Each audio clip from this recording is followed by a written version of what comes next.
Olá, meus queridos. Um prazer estar com vocês, conhecer uma extensão do reino de Deus, não é? É bom saber que Deus tem trabalhado no coração de tantas pessoas. Você é um motivo de muita alegria, de pastores poder olhar para vocês e desejar cuidar de vocês. O pastorado é isso, é poder olhar olho no olho, caminhar lado a lado, sentir o sentimento um dos outros, para juntos crescermos na fé. E é um privilégio estar com vocês. Então, me apresentando um pouquinho para vocês, né? Me chamo Robert, sou pastor auxiliar da Igreja Presbiteriana da Lapa, ali em São Paulo. Nós temos uma caminhada de fé. Nós viemos da cidade de Nova Venécia, lá no Espírito Santo. Não sei se vocês conhecem o estado do Espírito Santo, mas lá tem uma cidadezinha chamada Nova Venécia, cidade rica com café, com granito. De lá nós fomos enviados para o Instituto Bíblico, fiz IBEL 3 anos, e depois fiquei mais 3 anos trabalhando com o reverendo Roberto Brasileiro, e então me enviaram para o seminário JMC, e desde o início do seminário eu comecei a minha caminhada ali com a Igreja Presbiteriana da Lapa, com o reverendo Jorge Canelhas, falecido reverendo Jorge Canelhas, e depois com o reverendo Sérgio Lima, atual pastor titular de nossa igreja. Estamos então há 9 anos ali em São Paulo, e é uma honra servir o nosso Senhor, uma honra assim também estar com vocês. Então hoje eu separei para falar com vocês um pouquinho sobre ansiedade. Minha esposa, ela deu uma saidinha, a minha filhinha mais nova, ela passou mal o dia de ontem, hoje ela não está ainda a 100%, então minha esposa, ela, quando voltar, ela vai estar ali atrás, vestido, está chegando lá na porta lá. Aquela minha esposa, Priscila, todo mundo olhando para você não ficar com vergonha. Bom, Priscila, minha filha mais nova, a Laís, e a Helena já está lá embaixo com as demais crianças. A Laís tem 4 anos e a Helena tem 7 anos. Bom, então eu quero falar um pouquinho com vocês sobre isso, ansiedade. Ninguém tem esse problema, não é verdade? Ninguém sofre com isso. Então eu quero falar um pouquinho, olhando para o texto de Mateus 6, o texto em que Jesus vai ampliar esse conceito sobre ansiedade, e vamos olhar através das lentes da Escritura o que de fato nós precisamos compreender sobre esse problema, tá bom? Então vamos lá, Mateus 6, os versículos de 25 a 34.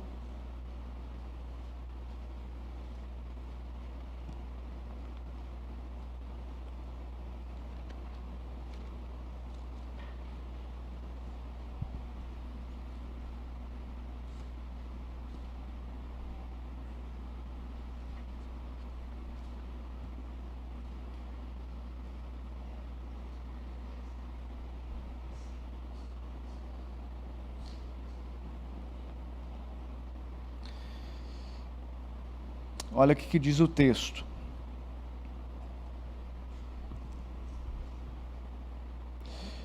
Por isso vos digo, não andeis ansiosos pela vossa vida quanto ao que haveis de comer ou beber, nem pelo vosso corpo quanto ao que haveis de vestir. Não é a vida mais do que alimento e o corpo mais do que as vestes? Observai as aves do céu, não semeiam, não colhem, nem ajuntam em celeiros, contudo, o vosso Pai Celeste a sustenta. Porventura, não valeis vós muito mais do que as aves? Qual de vós, por ansioso que esteja, pode acrescentar um côvado ao curso da sua vida? E por que andais ansiosos quanto ao vestuário? Considerai como crescem os lírios do campo. Eles não trabalham, nem fiam. Eu, contudo, vos afirmo que nem Salomão, em toda a sua glória, se vestiu como qualquer deles. Ora, se Deus veste assim a erva do campo, que hoje existe, e amanhã é lançada no forno, quanto mais a vós outros, homens de pequena fé? Portanto, não vos inquieteis dizendo, que comeremos, que beberemos, ou com que nos vestiremos? Porque os gentios é que procuram todas estas coisas, pois vosso Pai Celeste sabe que necessitais de todas elas. Buscai, pois, em primeiro lugar o seu reino e a sua justiça, e todas estas coisas vos serão acrescentadas. Portanto, Não vos inquieteis com o dia de amanhã, pois o amanhã trará os seus cuidados. Basta o dia o seu próprio mal. Oremos. Pai, acabamos de ler a Tua palavra e queremos entender as Tuas verdades. Tire de nós qualquer conceito ou preceito que não procede da verdade única e absoluta, para que à luz daquilo que é a Tua revelação, nós possamos ser impactados, edificados e dirigidos a lidar com esse problema em nosso coração. É a nossa oração em nome de Jesus. Amém. Você conhece alguém que tem sofrido com a ansiedade? Você tem sofrido com a ansiedade? Você tem lidado com uma dor que às vezes não consegue suportar? O canto escuro da sua alma tem sido o lugar mais visitado por você? Você tem tentado de todas as forças buscar ajuda para enfrentar esse problema? Quero dizer para você que esse texto, ele não apenas mostrará o caminho, mas dará a nós a clara reflexão a respeito desse problema. A ansiedade é um problema real. A ansiedade é um problema não deste século. A ansiedade é um problema presente desde a existência da raça humana. E ela precisa ser vista à luz das Escrituras.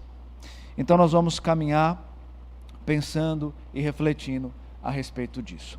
Então, o que fazer? Como viver? Onde encontrar o caminho da paz e da esperança? O que fazer? Como viver? Onde encontrar o caminho da paz e da esperança? E no Evangelho de Mateus, nas palavras de Cristo, podemos observar aquilo que a alma clama. E a alma clama pela presença real e verdadeira de Deus, da providência dEle, que nos socorre em todas as nossas necessidades. A ansiedade precisa ser algo que tenha um olhar carinhoso para ser tratado de uma maneira que, de fato, venha, de uma vez por todas, tirar aquilo que excede uma preocupação, para então sermos governados por uma confiança que estabelece o meio de como devemos viver. Tá? Então nós vamos seguir pensando sobre isso, mas eu quero considerar antes esse problema dentro de duas perspectivas. Primeiro, quero considerar olhando para o problema espiritual que esse mal causa. E depois, olhando para a forma técnica, como funciona esse problema. O problema espiritual, como está ali, a ansiedade é, presta atenção nessa afirmação, a ansiedade é, em qualquer tempo, pecado.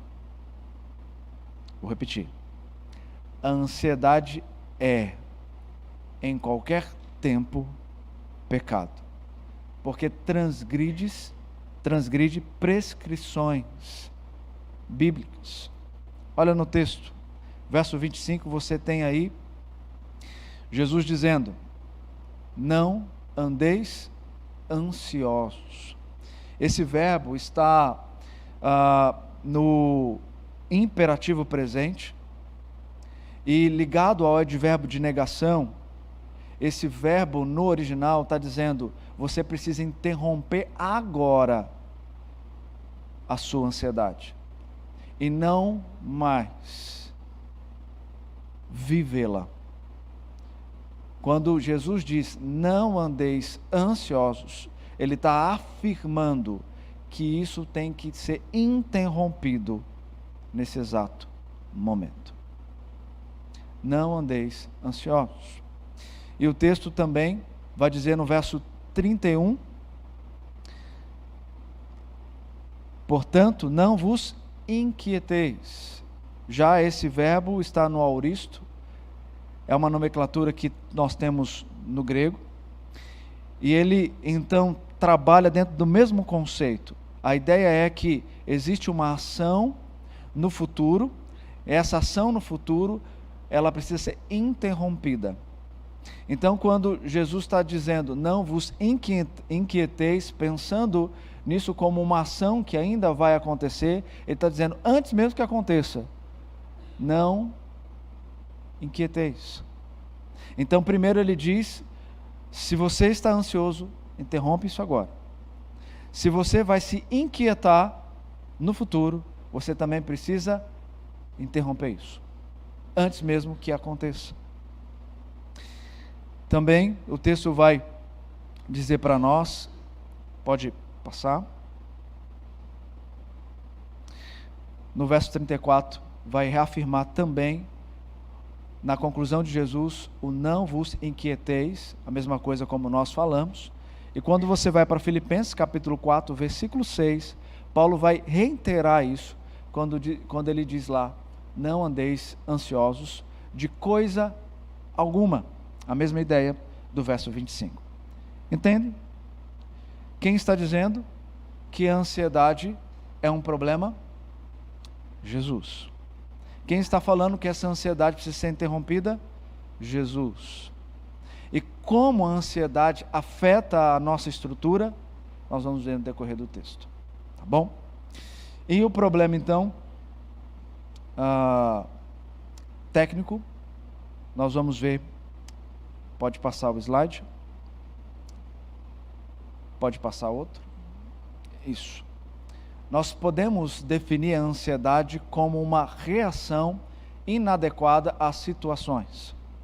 Os sintomas mais gerais são insônia, falta de ar ou respiração ofegante, ataque de pânico, tremores, preocupações excessivas, tensão muscular e medos irracionais.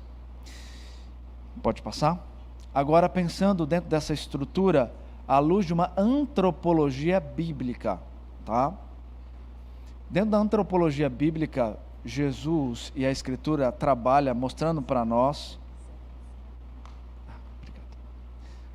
Funciona? Se é no PDF? Beleza. Jesus quer mostrar para nós, a Escritura mostra para nós que o homem ele não pode ser visto de forma tricotômica nem dicotômica. O que seria isso? A tricotomia reparte o ser humano em 3 partes: corpo, alma e espírito. Já ouviram falar sobre isso? Corpo, alma e espírito. E a dicotomia separa em 2 partes: corpo e alma. Mas a Escritura, ela entende que o ser humano, ele tem sim em sua estrutura, corpo e alma. Mas em nenhum momento pode haver separação. Então, o termo mais presente na Escritura, que ajuda a compreender a estrutura humana, é um homem tendo uma unidade psicossomática. Essa unidade psicossomática representa que o homem tem um psico, alma, e soma, corpo. Só que ele não pode em nenhum momento ser tratado separadamente. Porque a alma, quando ela sofre, mas é o corpo que vai externalizar a dor da alma. Como a gente viu, a insônia está no corpo. E a alma então está machucando o corpo, mostrando para o corpo que o corpo precisa reagir diante dessa dor. E a reação de alguns pode ser insônia, dor no peito, né? E outras coisas mais. Então eu não posso separar o homem e dizer, olha, esse problema, quando é pecado eu preciso passar para o pastor. Quando é o corpo eu preciso passar para o médico. Não, ambos juntos nós precisamos olhar para o ser humano e tratar o ser humano em seu mal. Então essa é a antropologia bíblica, assim como a Escritura vê o homem. Além disso, sendo o homem uma unidade psicossomática, ele tem um centro de controle. A Escritura trabalha esse centro de controle afirmando que é o nosso coração, não esse coração que bombeia, né? A Escritura vai dizer que nós temos um centro e ela dá o nome de coração. E esse centro é onde procede os nossos pensamentos, procede as nossas afeições e, logicamente, as nossas ações. Então, tudo que o ser humano pensa sente e age provém desse centro de controle. Por isso que a Escritura vai dizer que é do coração que procede as fontes da vida, mas também é do coração que procede os maus desígnios, né? E ali ele coloca uma lista daquilo que não agrada a Deus. Então, dentro da estrutura espiritual e dentro do funcionamento do problema no homem, é assim que a gente precisa enxergar. E eu quero dizer para você que, deixa eu ver, acho que passei demais aqui. Aqui que volta. Pronto, aprendi a trabalhar com a ferramenta. Opa. Isso. Com isso eu quero dizer para vocês o seguinte: a ansiedade para o crente não é falta de Deus. A ansiedade para o crente não é falta de Deus, porque nós ouvimos muitas pessoas afirmando que por seu problema ser um pecado, logo você está com um problema na sua fé. Sim, a nossa fé nos faz enxergar a Deus. Sem fé é impossível agradar a Deus. Mas a questão toda é que a ansiedade, ela não tira a minha salvação, porque a salvação, ela é única. A partir do momento que eu a tenho porque Cristo a deu, e Ele não tira aquilo que Ele dá. Mas a salvação precisa ser desenvolvida. É isso que eu vou pregar à noite, o desenvolvimento da salvação.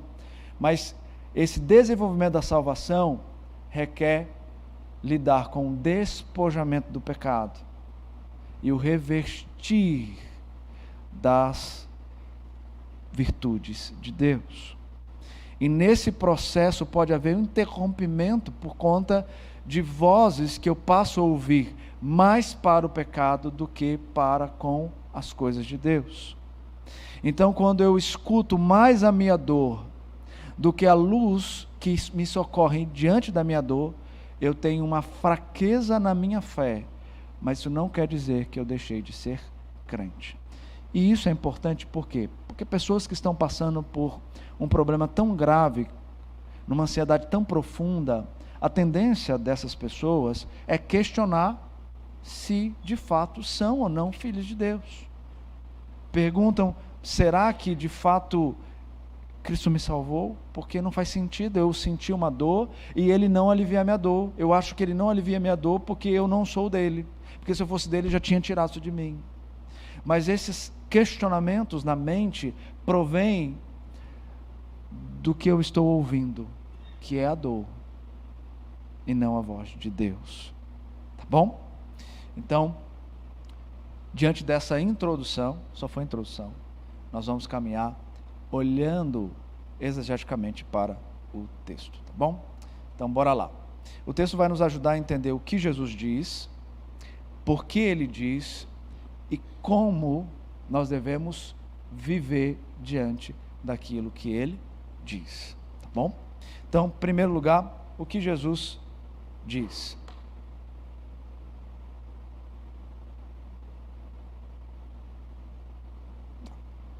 O que Jesus diz. O verso 25, Jesus está dizendo: por isso vos digo, não andeis ansiosos pela vossa vida, quanto ao que haveis de comer ou beber, nem pelo vosso corpo, quanto ao que haveis de vestir. Não é a vida mais do que alimento, e o corpo mais do que as vestes? Presta atenção. Jesus primeiro ele diz: não andeis ansiosos. Interrompa agora esse problema, certo? Mas ele vai explicar por quê. E ele explica por quê dizendo o que para nós? Existe algo que está te preocupando além do que deve ser da sua da sua busca, né? Que preocupação é essa? Comer, beber e vestir. O ser humano ele vive para isso, não é mesmo?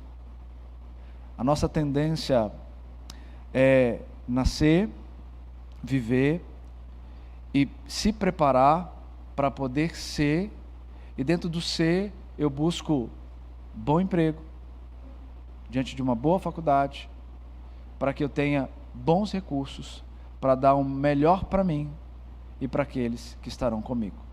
Então a estrutura humana, ela vem dentro desse pensamento e passa a buscar as coisas na vida diante dessa realidade. Mas Jesus está dizendo que ele, a partir do momento que passa a ser a habitação, isso tem que mudar.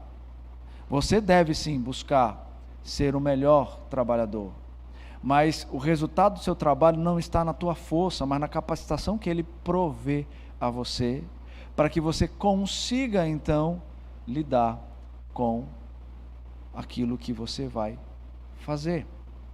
Então Jesus está dizendo que eu preciso olhar para aquele que provê e não entender que eu sou por mim mesmo, na minha autossuficiência, o meu próprio provedor.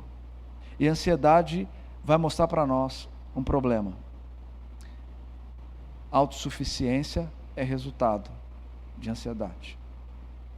A busca pela riqueza também. O que diz o contexto? O que diz os versos anteriores? Se nós olharmos os versos anteriores, nós vamos perceber que Jesus está falando aqui de dois senhores, não é mesmo? No verso 19, você tem aqui Jesus dizendo: não acumuleis para vós outros tesouros sobre a terra, onde a traça e a ferrugem corrói, e onde ladrões escavam e roubam. Mas ajuntai para vós outros tesouros no céu, onde traça nem ferrugem corrói, e onde ladrões não escavam nem roubam. Porque onde está o teu tesouro, aí estará também o teu coração. Olha o verso 24. Ninguém pode servir a dois senhores, porque ou há de aborrecer-se de um e amar ao outro, ou se devotará a um e desprezará o outro. Não podeis servir a Deus e às riquezas. Ele está dizendo aqui que existe algo em mim, desejo. E esse desejo pode estar direcionando uma busca por algo que não é o seu Deus. Eu estou atrapalhando aí a transmissão, andando para lá e para cá? Tá. Então, ele está dizendo, existe o Deus da riqueza, Mamon, e existe eu. Ou você adora ele, ou você me adora. Não tem como você andar com os dois. Ou você está com um, ou você está com o outro. A pessoa que tem a autossuficiência, ela tende a buscar adorar Mamon. A pessoa que é autodependente, a pessoa que de fato busca a sua própria suficiência, ela vai buscar o Deus Mamon, o Deus da riqueza, o Deus do prazer, o Deus do dinheiro. Agora, aquele que entende que Deus é o Deus do sustento, da provisão, esse não vai fazer além daquilo que Deus quer que ele faça. E ele vai fazer descansado naquele que vai dar o que comer, beber e vestir.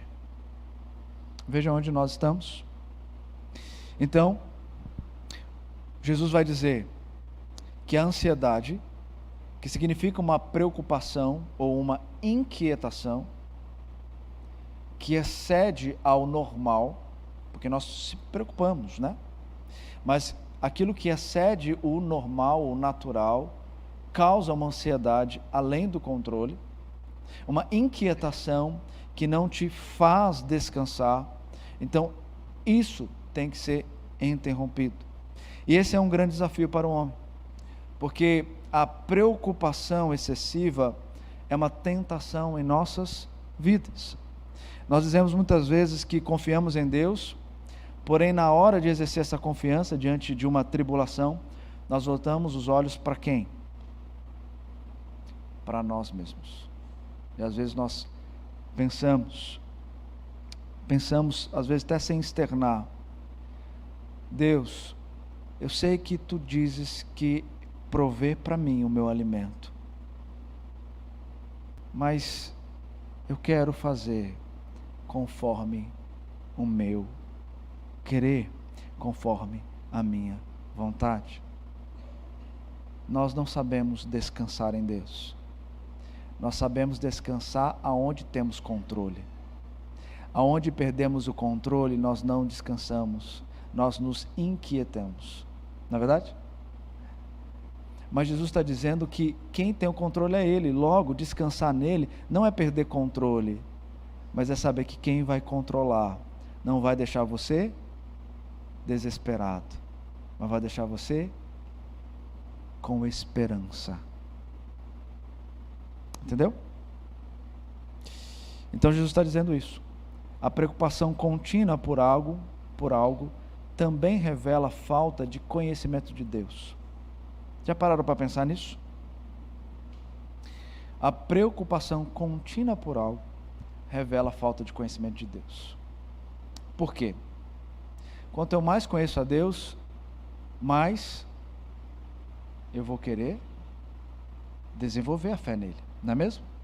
Quanto mais eu conheço de Deus e aquilo passa a fazer sentido para mim, mais desejoso dele eu vou ser. Logo, eu vou aprender com ele, descansar naquilo que ele provê. Quanto menos eu conheço dele, e mais eu conheço do mundo e de mim mesmo, mais eu vou confiar na minha autossuficiência, mais eu vou confiar na minha provisão, mais eu vou confiar naquilo que eu sou e faço de melhor. E aí nós temos um problema. Por isso nós precisamos entender que não existe uma vida sem conhecimento e um conhecimento sem uma prática, porque tem muita gente que conhece, mas não pratica. Conhecimento sem prática revela um problema também. Agora o conhecimento, quando ele passa a fazer sentido, não aqui, mas aqui, eu vou querer agir, porque esse conhecimento me move, e move as minhas emoções, na direção que agrada a Deus. Duas coisas que, John MacArthur vai falar algo muito interessante aqui, antes, destacando. Ele vai dizer que se a ansiedade é uma preocupação excessiva, logo, ela será uma rude desconfiança do poder e do amor de Deus. E incorremos nesse erro com facilidade e frequência. Então ele vai dizer, acho que eu deixei essa citação aqui, John MacArthur, no livro Abaixo a Ansiedade, ele vai dizer: se a ansiedade é uma preocupação excessiva, logo ela será uma rude desconfiança do poder e do amor de Deus. E incorremos nesse erro com facilidade e frequência. Duas coisas, então, que a ansiedade está ligada, como nós falamos, é isso: a autossuficiência e a riqueza. Tá bom? Vamos lá.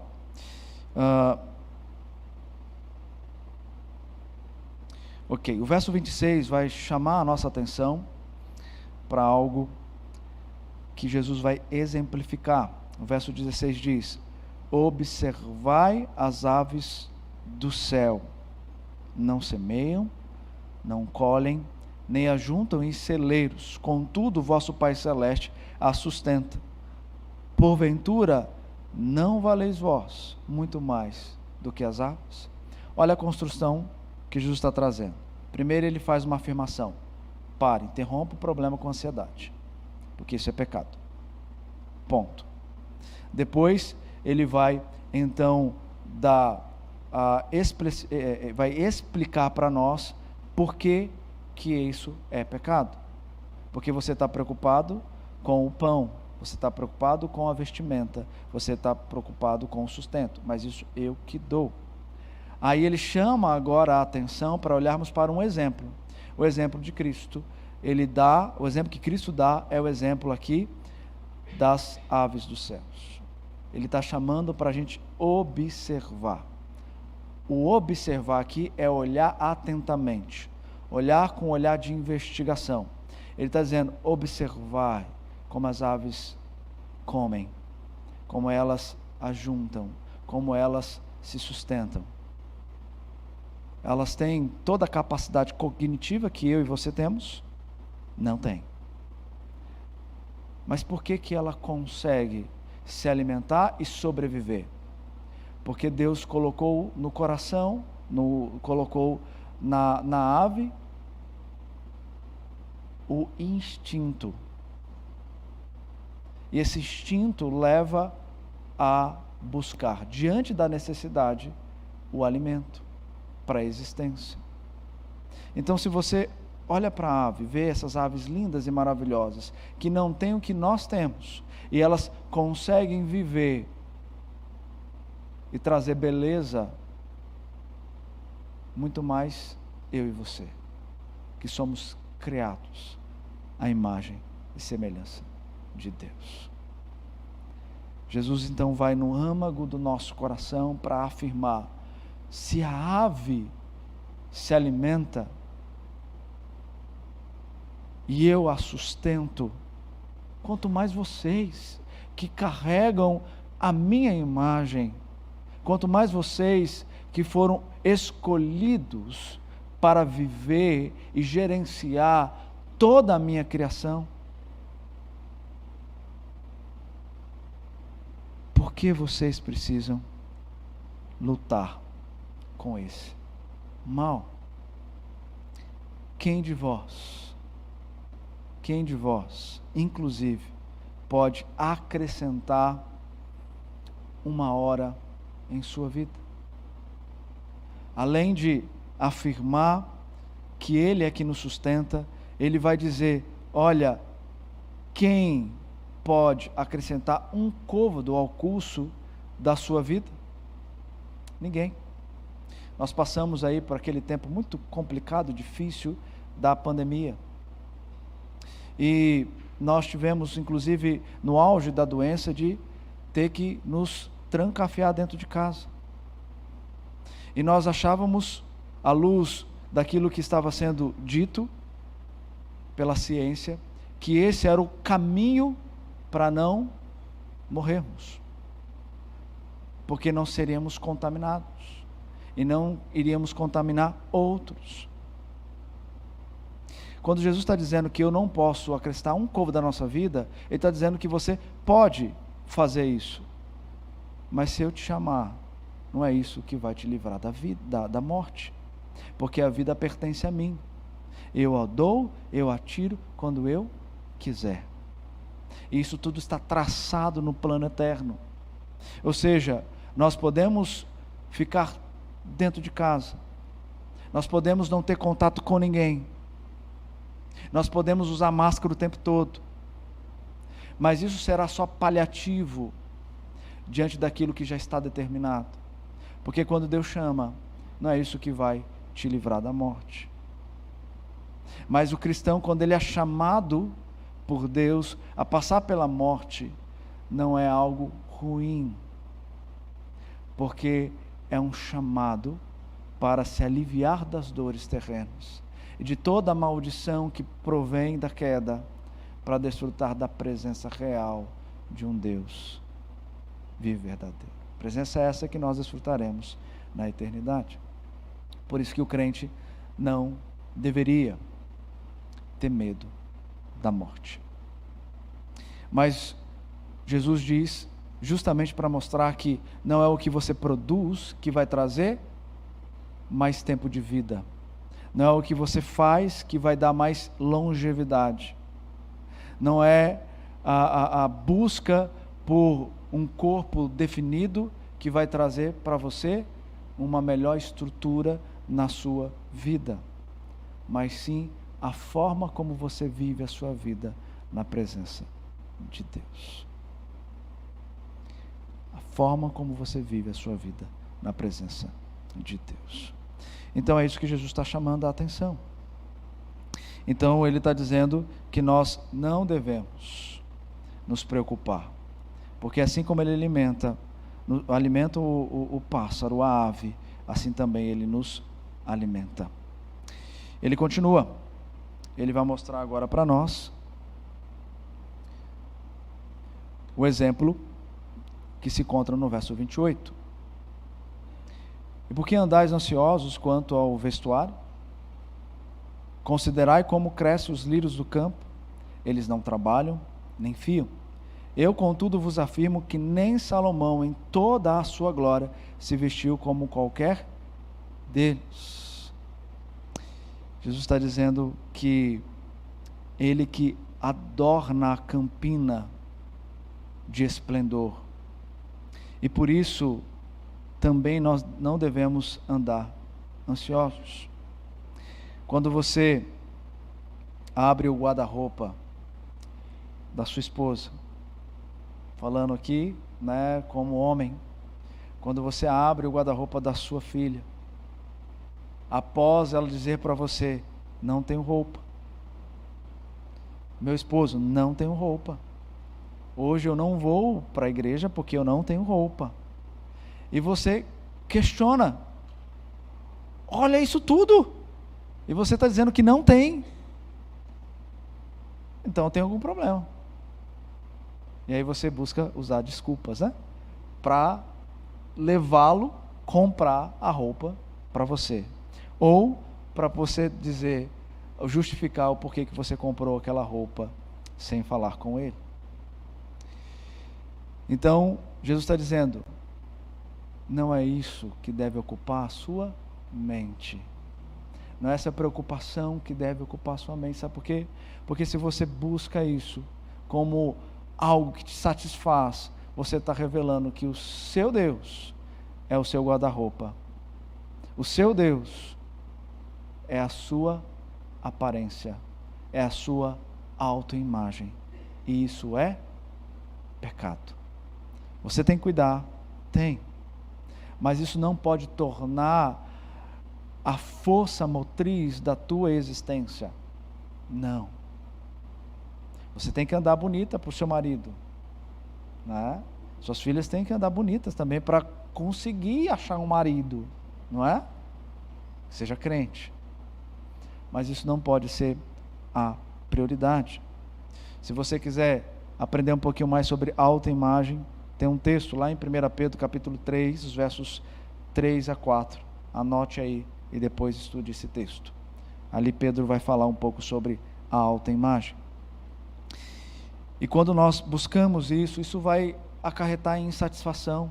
Isso vai trazer vaidade, vai trazer consumismo, vai trazer descontrole emocional, entre outras as coisas. Então, quando ele fala aqui da vestimenta, ele quer dizer, não é essa a sua preocupação. Isso só vai fazer parte da sua vida, mas não é a sua preocupação, porque eu que vou trazer. E aí ele traz também um exemplo. Ele diz, assim como observar as aves dos céus, ele chama agora a atenção para a gente considerar como crescem os lírios do campo. E ele diz, olha para a vestimenta de Salomão, o grande rei que ele foi. Olhe para a vestimenta, era uma vestimenta perfeita, cheia de detalhes, invejada por muitos. Mas quando você pega uma lupa e chega diante da vestimenta de Salomão e passa a analisar fio a fio, você vai perceber que tem defeitos. Não é tão perfeita assim. Mas agora olhe para os lírios do campo. Pegue a lupa e comece a olhar para os lírios do campo.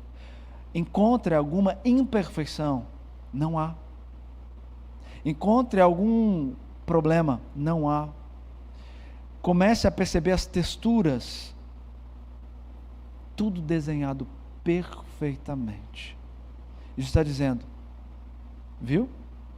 Considerou? Aí ele diz, homens de pequena fé. Homens de pequena fé. Porque se eu alimento as aves, se eu faço assim com lírios do campo, que hoje está ali lindo e maravilhoso, mas depois seca. E aquilo só vai servir como palha. Muito mais vocês, que eu cuido em todos os detalhes. Homens de pequena fé. Então Jesus está mostrando que nós precisamos de entender que a nossa preocupação tem que estar diante dele, para descansar nele como Deus provedor. É isso que o texto diz. Fora isso, nós vamos também ver que a ansiedade, ela é incompatível por causa da nossa fé. Como eu afirmei lá atrás, a pessoa, o crente que passa por o problema da ansiedade, não quer dizer que ele não é crente, mas que dentro da sua estrutura espiritual existe uma coisa que está atrapalhando o exercício da sua fé e que precisa ser trabalhado. Por isso que Jesus está chamando a atenção para a fé, porque a fé é que nos faz ver, a fé é que nos faz ultrapassar os limites da nossa compreensão humana para os limites da compreensão do sobrenatural. E essa fé não é uma fé qualquer, não é uma fé que você produz em si mesmo, mas uma fé que foi doada a você para uma finalidade, a finalidade de ver Jesus, a finalidade de enxergar os planos de Deus, a finalidade de descansar nas promessas do Eterno. Então a nossa fé não é uma fé natural como todo mundo tem, mas a nossa fé é uma fé sobrenatural, porque ela nos faz ver o invisível e descansar na certeza de coisas que não se veem, mas que nós sabemos que são reais, porque Cristo foi a prova viva da fé.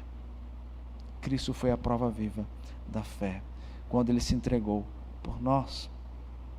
E não sei você, mas às vezes eu vejo que temos mais fé em coisas maiores, como salvação, mas nas menores, como providência, para o que é a vez de comer, de beber e de vestir. Não. Nós temos mais fé na nossa salvação do que fé na providência do Deus da salvação. Já pensou nisso? Nós temos mais fé em coisas grandes do que em coisas pequenas. Por quê? Porque quando perdemos o controle, nos desesperamos. O texto segue. E nós precisamos, à luz disso, já pensar em algumas coisas. E eu quero fazer 4 considerações aqui, dependendo do nível da ansiedade. Vamos lá, 4 considerações. Primeiro, o ansioso ofende a Deus. Se a ansiedade é pecado, o pecado é toda transgressão à lei de Deus. Logo, a ansiedade ofende a Ele. Porque a ansiedade revela falta de confiança em quem provê o alimento. Segunda afirmação, o ansioso deixa de crer nas Escrituras. Ele não consegue meditar nas Escrituras. Você já pegou alguém passando por problemas de depressão, ansiedade? Geralmente essas pessoas têm dificuldade de ler a Bíblia, não consegue fazer uma devocional, ela não consegue ter esse olhar para as verdades de Deus, porque ela está ouvindo muito o que ela está sentindo, muito a sua dor. Então, o ansioso, ele deixa de crer nas Escrituras, ele não consegue meditar nas Escrituras. O ansioso também é levado pelas circunstâncias. O guia não é Deus, mas as circunstâncias. Ou seja, ele não vive diante daquele que dirige os passos, mas ele vive diante dele, dirigindo os seus próprios passos. O ansioso não confia totalmente em Deus, mas a Escritura diz que é bendito o homem que confia no Senhor e cuja esperança é o Senhor. Entenderam? Isso é ansiedade. E a ansiedade, ela não tem uma visão correta do futuro. Verso 34 diz: portanto, não vos inquieteis com o dia de amanhã, pois o amanhã trará os seus cuidados, basta o dia o seu próprio mal. Jesus está dizendo, não fique ansioso quanto ao futuro. A provisão para o amanhã é boa, sem dúvidas, mas a ansiedade pelo que está por vir é pecado, porque Deus é o Senhor do amanhã, assim como é o de hoje. O nosso foco, por sua vez, deve estar no hoje. O Salmo 118, 24 diz: este é o dia que o Senhor fez, por isso nos alegremos nele. O nosso foco tem que estar no agora. Portanto, Deus concede-nos a dádiva gloriosa do hoje, e pelo hoje nós devemos viver. Nós precisamos vivê-lo tendo uma visão mais ampla e usando as ferramentas que Ele nos proporciona para glorificá-lo. Quando você abre Tiago capítulo 4, o verso 13, ali há um alerta. Um alerta inclusive para os homens ricos que queriam já determinar o que eles iriam conquistar se eles fossem para a cidade tal e fizessem isso ou aquilo. E diz: atendei agora, vós que dizeis, hoje ou amanhã iremos para a cidade tal, e lá passaremos um ano, e negociaremos, e teremos lucros. Vós não sabeis o que sucederá amanhã, que é a vossa vida. Em vez disso, devias dizer: se o Senhor quiser, não só viveremos, como também faremos isto ou aquilo. A sua esperança precisa estar no futuro para viver o presente. Mas a sua vida terrena não pode se preocupar com o futuro, mas em como viver o hoje.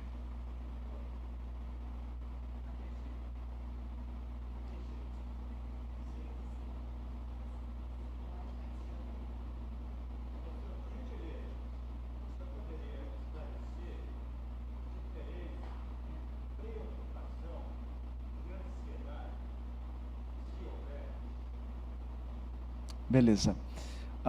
Então vou abrir esse parênteses. A preocupação é algo normal. Nós nos preocupamos com o que temos que fazer. Então a preocupação, ela pode e deve existir. O que é ansiedade? É preocupação, mas é uma preocupação que excede. É uma preocupação excessiva. É uma preocupação que gera inquietação. É uma preocupação que domina o meu coração.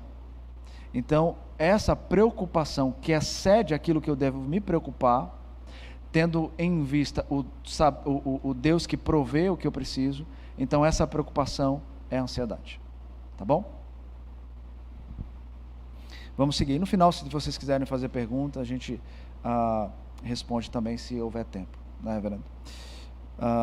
Então, a sua esperança precisa estar no futuro para viver o presente, mas a sua vida terrena não pode se preocupar com o futuro, mas em como viver o hoje. Será que a gente consegue fazer isso? Será que a gente consegue viver o hoje sem se preocupar com o amanhã? Será que a gente consegue viver o hoje sem pensar nas coisas que temos que fazer no outro dia? Pessoas que sofrem com problema de insônia, pessoas que estão passando por essas lutas com o seu sono e não conseguem dormir, é porque a sua mente está trabalhando o tempo todo, não é mesmo? A mente, ela não para, ela está trabalhando. Ela está trabalhando e está trabalhando. E por isso que o foco dela está naquilo que ela está pensando, que está produzindo. Logo, pode ser madrugada, ela não vai conseguir dormir. O corpo pode estar machucando ela, mostrando: você precisa se desligar, mas ela não consegue se desligar. E isso tem a ver com ansiedade, porque eu estou preocupado com o que eu tenho que fazer amanhã, ou o que eu deixei de fazer naquele dia, ou nos outros dias. Por isso não descansa.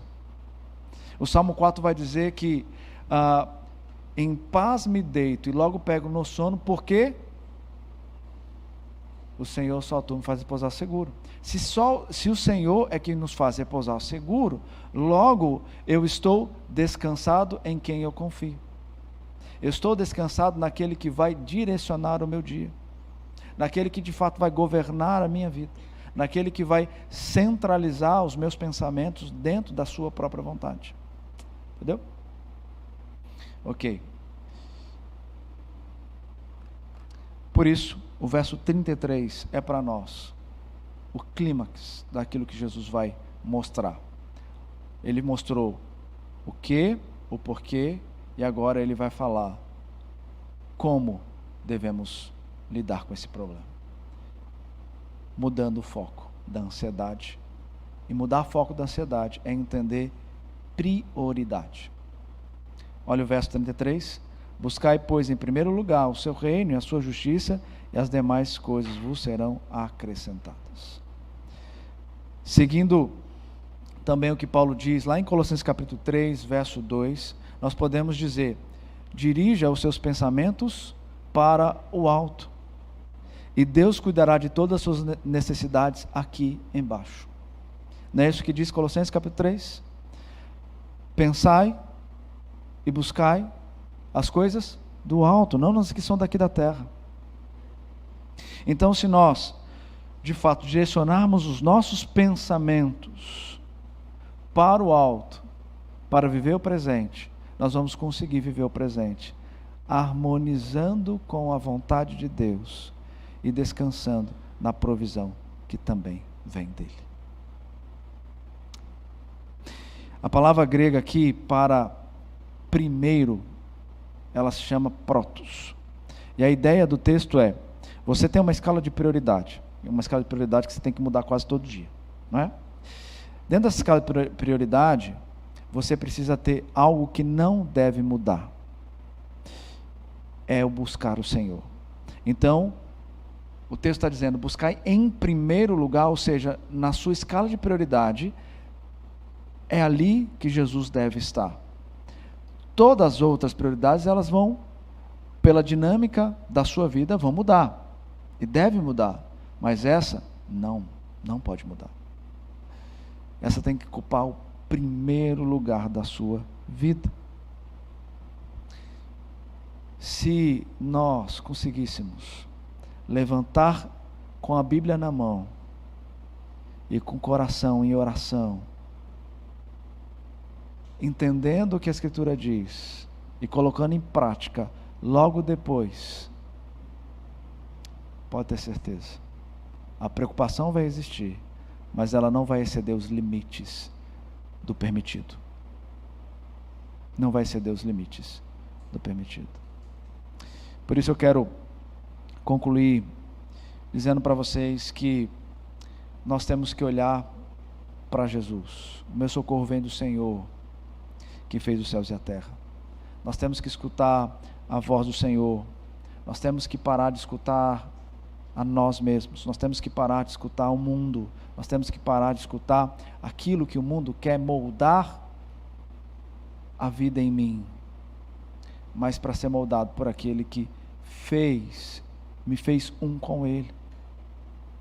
É assim que nós devemos viver. E por isso eu quero ajudar vocês a pensar em como mudar esse foco da ansiedade. Como mudar esse foco? Vamos pensar nisso? E a gente encerra. Se alguém tiver alguma pergunta e tiver tempo, a gente pode tentar responder, tá bom? O que fazer? Primeiro, pensando no contexto de igreja. O que a igreja pode fazer para me ajudar? O que a igreja pode fazer para me ajudar? Promovendo grupos de estudos. Dou sugestão aqui para vocês, né? Eu sei que aqui um passarinho já me contou que tem algumas irmãs que fizeram o design divino. O design divino é uma ferramenta poderosíssima no cuidado com a mulher, na mulher ser de fato uma mulher bíblica, tendo uma visão correta do seu papel junto ao seu marido, junto aos seus filhos, junto à sociedade, junto à sua igreja. Então essa é uma excelente ferramenta. Promovam grupos de estudo como design divino para as mulheres. E assim também para homens. Tem vários livros. Um deles que eu gosto muito e trabalho lá na Igreja da Lapa é O Homem Bíblico. Um livro que também vai ajudar o homem a enxergar a realidade daquilo que ele é, como o cabeça do lar, dentro daquilo que a Escritura diz. E ajudá-lo a entender a realidade dessa vida, não nas lentes do mundo, mas nas lentes de Deus. Não nas lentes daquele que produziu em você uma percepção, porque você viveu num ambiente e você quer reproduzir o que você viu no seu ambiente, mas daquele que te fez novo, para nessa novidade de vida conseguir imprimir algo que de fato agrada a Ele. Então, promova o grupo de estudos. Além disso, busquem conhecer e se aprofundar no aconselhamento bíblico para uma ajuda mútua. Não sei se vocês já tiveram a experiência de passar por um conselheiro bíblico ou a experiência de promover o aconselhamento bíblico. O aconselhamento bíblico é a ferramenta poderosíssima no cuidado dos outros, porque o aconselhamento bíblico ele está preocupado com a estrutura humana a partir daquilo que a Escritura coloca, e não dentro da antropologia filosófica do mundo. E ele então vai ajudar a estruturar o meu coração e a minha mente para que eu possa lidar com os meus problemas, lidar com as questões da alma de uma maneira suave, enxergando as promessas eternas de Deus que nos dá esperança. Fazendo isso dentro de uma estrutura que nós chamamos de uma estrutura teologal, que ela está ali em 1 Coríntios 13, versículo 13. Fé, esperança e amor. São elementos que, se o ser humano tiver alguma dificuldade, ele tem problema na alma. Então o aconselhamento direciona para isso. Promovam, né? O aconselhamento bíblico é muito bom. Agora, pensando nas pessoas, eu começo trazendo um cuidado. Quando a pessoa estiver em sua dor, não minimize o que ela está sentindo. Nós fazemos muito isso. Então o meu irmão chega para mim e fala para mim: nossa, eu estou muito mal, né? Está doendo demais, eu não estou conseguindo lidar com algumas coisas, eu não sei mais o que fazer. E aí você chega para ele: não, cara, confia em Deus, tudo vai dar certo. Não, fica tranquilo, eu já passei por isso, eu estou aqui. Se eu já passei por isso, eu estou aqui, você também vai resolver esse problema logo. Entende? Isso atrapalha, isso aprofunda a dor, isso não ajuda. Ao invés disso, sabe o que a gente deveria fazer? É ouvir, e diante dos aspectos emocionais que ele passa a dizer, tipo, não tenho mais solução, não tem mais jeito, você aprofundar com perguntas. Por que você chegou a essa conclusão? Por que você acha que não tem mais jeito? E então você entender o que se passa no coração, para ajudar agora, colocando a mão ao lado dele e trazendo ele para as realidades das promessas eternas de Deus. E não é algo que eu vou fazer apenas uma vez, é algo que eu tenho que fazer continuamente, porque a ajuda dele pode ser que seja uma ajuda não pontual, mas uma ajuda longa, porque a dor não apareceu do nada, a dor foi desenvolvida por conta de algumas coisas que ele veio somatizando dentro da sua alma, tá? Além disso, desenvolva relacionamentos. Ser humano sem relacionamento é um ser humano com um grande problema. Nós não somos uma ilha. Desde Gênesis capítulo 2, nós temos lá, quando Deus vai preparar para a mulher, para o homem, uma mulher, já o conceito de relacionamento. O ser humano precisa se relacionar. O ser humano não vive sem relacionamento. E a igreja é o corpo vivo de Cristo. É o organismo vivo em que nós somos membros do corpo. Sendo nós membros do corpo, todos nós precisamos nos conhecer, nos amar, nos sentir, para juntos caminharmos dentro do mesmo propósito. A nossa amizade tem que ser uma amizade propositiva, porque nós vivemos diante de um propósito estabelecido pelo mesmo Deus, e Ele já deu a direção para nós. Lá em Filipenses vai dizer para nós que nós temos que, unidos em uma só alma, em um só espírito, estarmos prontos para lutarmos juntos pela fé evangélica. Então nós precisamos nos relacionar, nós precisamos conhecer os irmãos além do domingo, nós precisamos conhecer os irmãos além da nuca, além do cabelo bonito. Nós temos que conhecer os irmãos face a face e com profundidade. Relacionamento é tudo. Coisas que podem ajudar a desenvolver isso: pequenos grupos e discipulado. Pequenos grupos é uma excelente ferramenta. Michele acabou de chegar na igreja, né? Ela e o Vinícius já tem um pequeno grupo na casa deles, um pequeno grupo cheio, quase que não cabe dentro de casa. E toda semana ela tem que, o Vinícius chega tarde do trabalho, ela também nas demandas, ela prepara tudo para poder nos receber. E ali a gente compartilhar da palavra de Deus. E olha que em São Paulo as coisas são sempre muito tarde, né? Então o PG começa às 20h30. Saímos de lá, isso é numa quinta-feira, saímos de lá 11 horas da noite, ou até mesmo meia-noite. E no outro dia cedinho, de madrugada, Vini tem que acordar para poder ir trabalhar. Michele tem que acordar para dar aula. Mas a alegria, a ânimo, a força. E diante disso, muitas pessoas que chegaram na igreja já estão caminhando com eles. Pessoas que tinham, inclusive, timidez, caminhando com eles. Então, o pequeno grupo é uma excelente ferramenta, o discipulado também. E o terceiro e último, sirva a igreja. Sirva a igreja. O sentimento do serviço gera conforto. Mas servir não é fazer o serviço o seu Deus. Porque tem muita gente que faz isso. Sabe aquele que está em tudo e faz tudo e sem ele nada funciona? Não é isso. Servir é entender que Deus te deu um dom e você precisa usá-lo no reino. O dom é para o reino. Então, peça ajuda da sua liderança para identificar o seu dom e para te direcionar diante dele para que você possa exercê-lo. E então, você servir ali, naquela área, para que você faça bem feito e fazer isso para glorificar a Deus. Então, são ferramentas que vão nos ajudar nesse processo. Eu trabalho sempre em 3 estruturas quando estou aconselhando. E está aí. Vida devocional.